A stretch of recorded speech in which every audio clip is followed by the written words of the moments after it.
It's 4 p.m. on a Tuesday. Your child is in their room, supposedly doing homework or chatting with friends. The door is closed, the house is quiet, but inside that room, a 42-year-old man from Missouri has just entered the conversation. He isn't hiding in the shadows. He's live on camera, staring directly at your child. He smiles, but he isn't there to make friends. He's there to recruit soldiers. This man is John Minadeo, the leader of the Goyim Defense League. And according to a chilling new investigation, he has been spending hours on random video chat apps, specifically targeting minors. His goal? To radicalize white children into a race war and to psychologically torture children of color. Most parents assume online danger means a stranger in a van, but Minadeo doesn't need a van. He has a webcam, a script, and a captive audience of thousands. And the most terrifying part? What he's doing might technically be legal. Welcome to the new face of hate.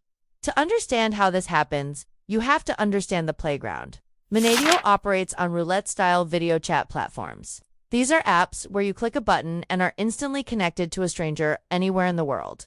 It's digital Russian roulette. A recent investigation by Scripps News Group analyzed hours of archived footage. The pattern is sickeningly consistent. Minadeo, a grown man, cycles through connections until he finds a child. Sometimes they look as young as 10. If the child is white, the grooming begins immediately. He tells them they are soldiers. He tells them to go into their parents' closets, find weapons, and prepare for violence. But if the child on the other end is Black, Hispanic, or Jewish, the tone shifts instantly. He unleashes a barrage of racial slurs, telling them to hate themselves, telling them they are worthless.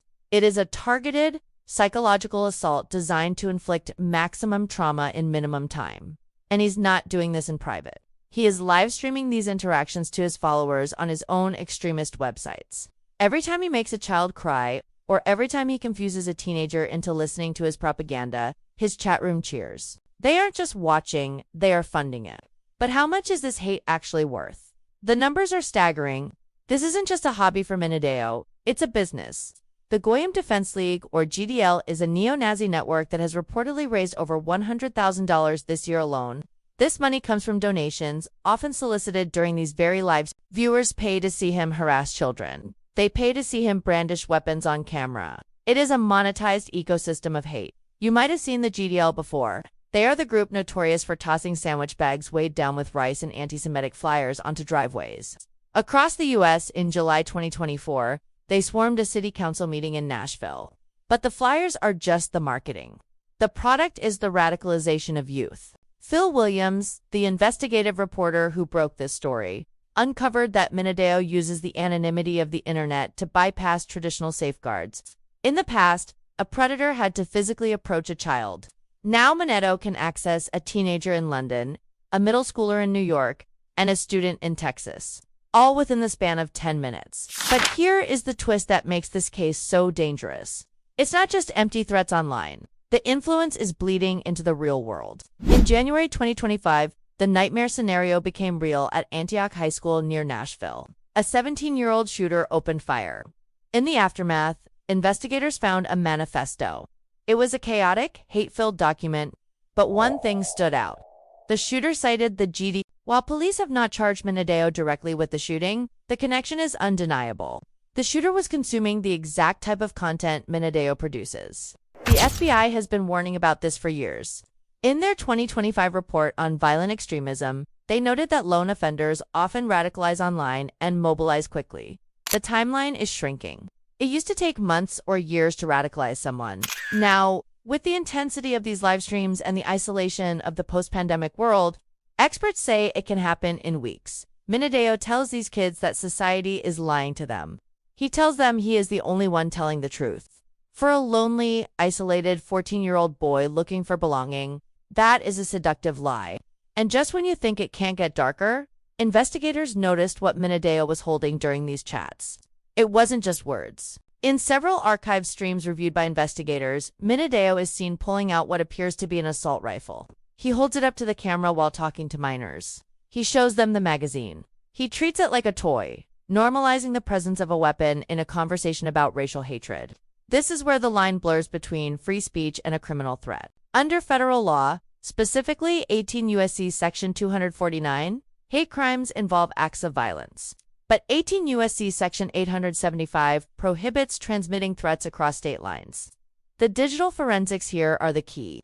The Scripps investigation didn't use DNA or fingerprints. They used IP addresses, timestamped video archives, and chat logs. They traced Menedo's digital footprint from his base in Missouri to servers hosting his hate speech. On November 21, 2025, just days after the report aired, 2 of the GDL's websites were suddenly taken offline. The pressure is mounting. But is it enough? Here is the frustrating reality. Menedeo is still a free man. He claims his streams are entertainment. He claims he is a shock jock, a performer. It is a defense used by extremists to hide behind the First Amendment. Unless prosecutors can prove an imminent threat of violence directed at a specific person, the legal waters are murky. However, the FBI classifies schools as the 3rd highest location for hate crimes in America. With the Antioch shooting as a backdrop, the entertainment defense is wearing thin. This case exposes a massive gap in our legal system. We have laws for physical grooming, we have laws for physical assault, but when a man in Missouri can psychologically flay a child in California via a server in Russia, the law struggles to keep up. As of today, the FBI probe into domestic violent extremists targeting minors is ongoing. John Menedeo has been exposed, his websites disrupted, and his tactics laid bare for the world to see. But the internet is vast. When one site goes down, another usually pops up. The scary truth isn't just that John Menedeo exists, it's that right now, there are thousands of chat rooms active, and in one of them, a child is about to click connect. We know who is waiting for them. The question is, what are we going to do about it? What do you think? Should platforms be held legally responsible for allowing this kind of predation? Let me know in the comments below, and don't forget to subscribe for more investigations into the digital underworld.